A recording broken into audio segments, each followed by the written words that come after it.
No nyt varmaan ihmettelette, että mitä tehdään sipseistä, kylmäsavusta ja Lapin lumouksesta. Lähdetään tekemään sipsilautasta, Kala-Lapin kylmäsavusiivusta, sipsistä ja Lapin lumouksesta pieni dippi. Tehdään vaihtoehto tuolle Lapin lumouskastikkeelle majoneesi, maustetaan se piparjuurella. Ja tämähän on maidoton.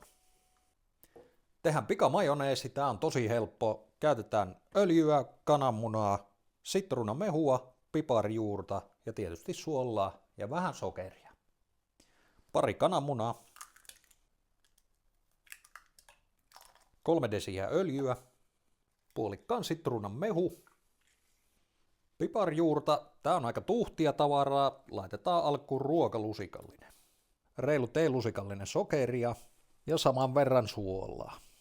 Tästä se lähtee, laitetaan pohjalle ja nostellaan pikkuhiljaa. Tää oli tässä, vaikka meni tasan 10 sekuntia. Sitten Lapin lumousta kulhoa ja sekaan vähän crème fraîchea. Ja puolikas purkki noin suurin piirtein crème fraîchea. Sitten vaan vatkataan. Ja perinteistä poiketen tässä kohtaa ei tarvitse lisätä suolaa.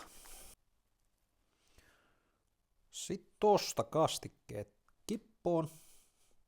Ja ei kun sipsiä kehi.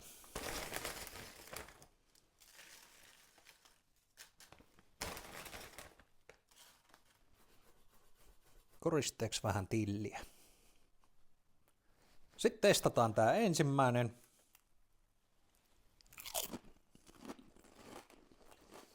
On muuten tosi hyvä.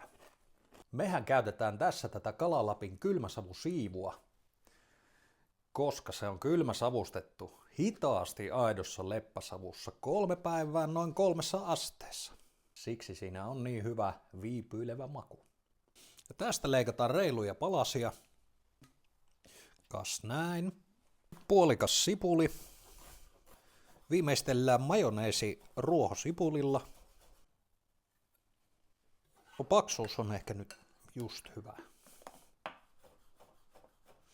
Ei tämä ainakaan huonommaksi tästä nyt muuttunut. Ja sit sipsilaatanen loppuun. Reilusti sipsiä. Sitten reilusti kastiketta.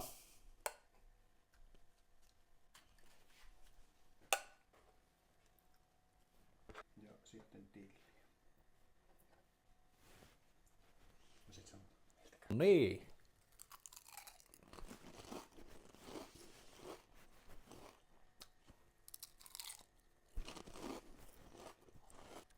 Nämä on molemmat helppoja tarjottavia pääsiäispöytään. Näissä ei kauan nokka tuhise.